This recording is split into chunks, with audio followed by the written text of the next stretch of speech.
서울 수도권 공급이 씨가 말랐다. 네. 떨어질 수가 없다. 네. 그게 지금 제가 말하는 중론. 예. 그게 말하는 그거잖아요. 지금 매도자들이 집을 안 팔려고 하고 적극성이 현저하게 떨어졌다. 그리고 매수자들은 지금 집을 사려고 하는 사람들이 많다. 그러니까 완전히 공급 부족 상황인 거죠. 분양도 없다. 네. 근데 여기서 중요한 게 이거를 이제 이 상황을 변화시켜 주는 게 바로 이 호가 갭이에요. 호가 갭.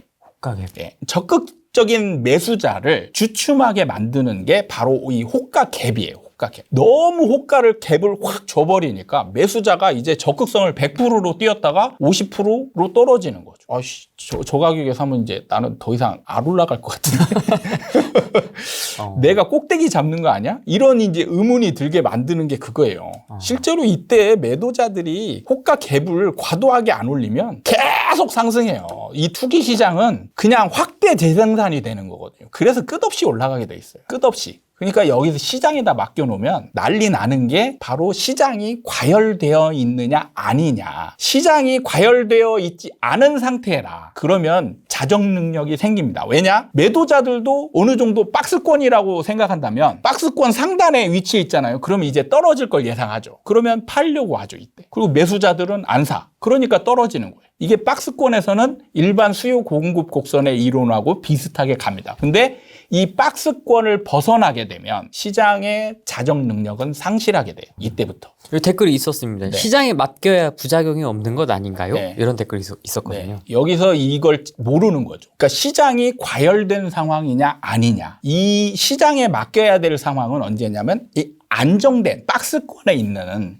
그런 상황일 때는 시장의 자정 능력이 저절로 작용을 합니다. 왜냐하면 사람들의 인식 속에서 박스권 상단에 위치하면 이게 떨어질 것 같네? 누구나 다. 그러면은 집 가진 사람은 팔고 사려고 하는 사람은 너무 높은 가격이니까 안 사고 그러니까 떨어져요. 그리고 바닥권에 위치하면 이제 사려고 하는 사람은 바닥권이네? 그럼 사야지. 그리고 팔려고 하는 사람은 바닥권이니까 이제 안 팔아야지. 그러니까 올라가는 겁니다. 이게 이제 자연스러운 시장의 수요 공급 곡선인데 이 박스권을 양쪽으로 벗어나잖아요. 그러면 이제 오르는 상황이 지속되면 매도자들은 올라간다라는 확신이 생겨버리죠. 그러면 이제 높은 가격임에도 불구하고 이제 더 매물을 걷어들이게 되는 거예요. 그래서 공급이 축소가 되고 매수자들은 이때 처음 박스권 상단 초기에는 고민을 엄청 해요. 살까 말까? 너무 비싼데? 비싸서 고민해갖고 안 샀는데 이 물건이 다음 한 달 뒤에 2억이 올랐어. 미치죠. 그걸 몇 번 경험해보면 완전 이성을 상실합니다. 그렇죠. 그러면 이때부터 자정 능력이라는 건 없어요. 매수자는 이제 적극성이 100%, 200%, 300%가 되는 거예요. 소위 말하는 패닉바잉. 예. 그냥 쫓아가서 집도 안 보고 사야 돼요. 왜? 집을 왜 안 보고 사? 그거는 거의 이성을 상실한 상태라는 거죠. 그래서 폭등이 일어나는 거고. 반대로 침체기가 되면 매수자는 살 필요가 없어요.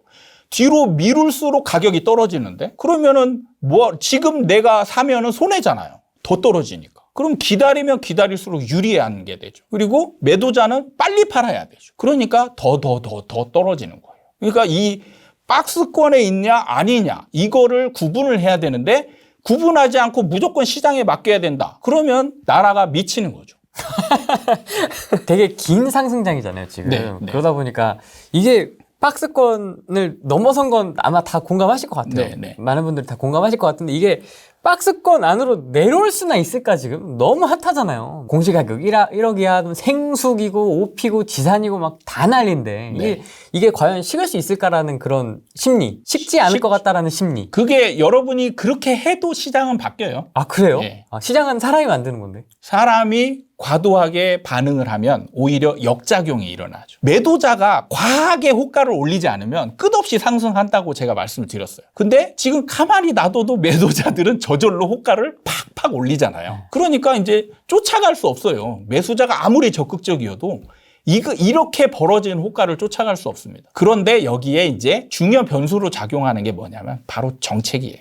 정책이 여기에서 시장에다 맡겨놓잖아요. 맡겨놓게 되면 이 매수자들의 살 여력이 조금씩 더 생기는 거죠. 근데 여기서 매수자들의 여력을 물리적으로 물리적으로 막는 역할을 하는 게 뭐냐면 정책이에요. 오르는 동안에 정책을 많이 내도 소용이 없어요. 소용이 없습니다. 근데 이것도 양질 전환의 법칙처럼 누적된 효과가 있어요. 누적된 효과. 매수하고자 하는 사람을 물리적으로 탈락시킵니다. 세금 매겨서 못하게 하죠. 대출 해서 못하게 만들죠. 그래서 매수자들이 이만큼 있는 거를 이렇게 축소시키는 역할을 해요. 그러면 이게 호가 높아지면서 매수자들이 저절로 못 사게 됐는데 정책의 누적 효과로 인해서 더 못 사게 되죠. 그러면서 이제 하락 전환할 수 있는 그런 상황들을 만드는 거예요. 이게 정책이 굉장히 중요한 겁니다. 정책 때문에 여러분들은 올랐고 여러분은 분노하지만 정책 때문에 결국에는 하락하게 돼 있어요. 그래서 정책은 어느 정도 필요한 겁니다. 근데 이제 여기서 시장을 좀 알고 정책을 쓰느냐, 시장을 모르는 채 정책을 쓰느냐. 이제 제가 판단할 때는 이번 정부는 시장을 정말 많이 모르는 채 정책을 쓴 측면이 많죠. 그래가지고 임대차 3법 쓰지 말라고 했는데 쓰고, 그러면서 부작용을 더 크게 만들었고, 그 다음에 정책들도 강하게 한 번씩 빵빵 터뜨리면 되는데 이거를 짜잘하게 나눠서 빠바바바바바방 하니까 사람들이 따가워 그러고 뭐 하는 거죠. 그러니까 9.13이 나왔을 때는 시장의 충격이 엄청 컸어요. 컸죠.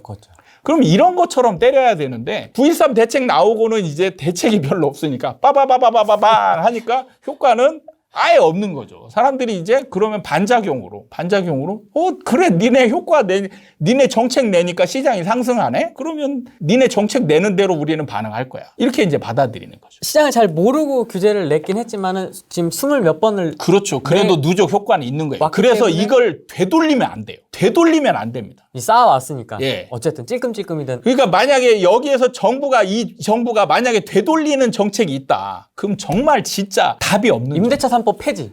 우리가 원하는 거. 그거는 그러니까 제도라는 거는 항상 시기가 중요해요. 시기가. 임대차 3법도 제가 이게 아주 나쁜 제도는 아니다. 이게 언제 적용하느냐. 이게 중요하다라고 말씀드렸잖아요. 근데 시장이 과열됐을 때 적용하면 반드시 부작용이 훨씬 커지는 거예요. 사람이 심리적으로 이걸 받아들이는 게 훨씬 더 과하게 반응하잖아요. 그럼 지금 같은 경우 양도세 중과 폐지하잖아요. 그럼 매물은 적극성을 띠지 않은 채 매물이 나올 수 있죠. 매물은 많아지지만 대신 매수자들도 많이 늘어난단 말이죠. 매수자들도. 왜냐하면 양도세 중과 폐지는 규제가 아니고 부양책이잖아요. 일종의. 세금을 완화시켜주는 매수 효과가 생기는 거잖아요. 그러니까 매수세가 더 늘어나는 거죠. 근데 더 나을 것으로 예상하고 좀 관망하는 사람들이 더 늘어나지 않을까요? 양도세 폐지를 하면? 매수자 측에서는 아닌가요? 그럴 수도 있어요. 잠깐. 근데 잠깐. 만약에 시장이 안 떨어지잖아요. 그러면 이제 이 사람들이 적극성 잡는다, 어떻게 이제. 그렇죠. 오늘은 좀 더 쉽게 이해를 해주시는 것 같아요. 설명을 해주시는 것 같아요. 그러니까 이거를 사실 시간을 정말 길게 잡고 재밌네 오늘은. 네, 길게 잡고 하면은 정말 자세하게 설명할 수 있죠. 첫 번째, 두 번째 19년도, 20년도에 들을 때는 모르겠네. 근데 그건 있어요. 저도 책을 쓸 때 당시에는 어쨌든 현장에 있으면서 그 현상을 느끼고 이제 어떤 새로운 현상에 대해서 이론을 쌓아가고 하지만 체계화되어 있지는 않았습니다. 근데 지금은 이제 이런 것들을, 그러니까 첫 번째 책 쓸 때는 대중심리로 표현했지 투기라고는 얘기를 안 했고, 두 번째 책 쓸 때는 이제 투기로 표현을 했고, 지금은 사실은 이제 투기라고 또 표현하지 않습니다. 이제 시장 과열이고, 왜냐하면 투기라는 표현은 일종의 어떤, 제가 볼 때는 이제 경제학자들이 만든 용어라고 생각하거든요. 왜냐하면 경제학자들은 대부분 합리적인 인간을 가정하고, 투기 상황은 다들 이성을 상실한 사람들이 이제 되어 있는 상황이잖아요.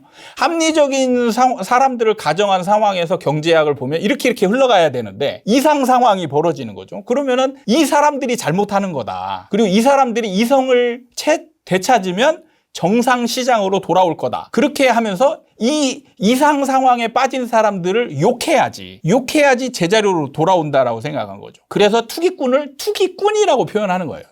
투기라는 표현을 굉장히 어감이 부정적인 게 표현이 됐거든요. 그게 그래서 이제 목적으로 자꾸 구분을 하려고 하는 거죠. 이게 시세 차익을 노리고 과도하게 무리해서 사고 이런 사람을 투기꾼이라고 표현한다. 근데 냉정하게 보면 투기꾼과 투자자는 구분할 수가 없어요. 그렇죠. 구분할 수가 없으니까 맨날 논쟁만 있는 거죠. 그러면 이 결론을 내릴 수 없는 거를 굳이 이걸 논쟁을 해야 되나? 그래서 제가 냉정하게 봤을 때 그러면 투기 상황과 아닌 거는 도대체 어떻게 구분을 해야 될까? 이걸 구분하는 목적이 뭘까? 고민을 해봤죠. 고민을 해보면 결국에는 시장 상황이 과열되냐 안 되냐 이거잖아요. 그래서 시장 상황을 안정시키고자 하는 목적이 있는 거고.